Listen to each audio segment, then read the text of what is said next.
हरे देवी नारायणी नमोस्तुते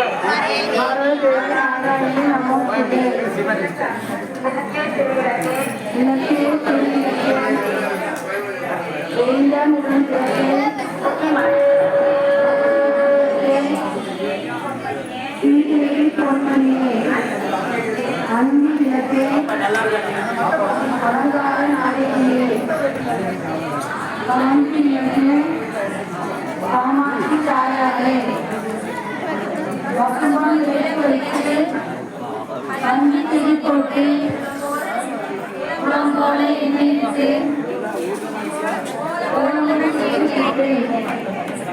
வெற்றிலை திருவிளக்கு எங்கள் குடியிலங்க மாளிகை ஜோதியுள்ள மாதாவை கண்டு மகிழ்ந்தேன்.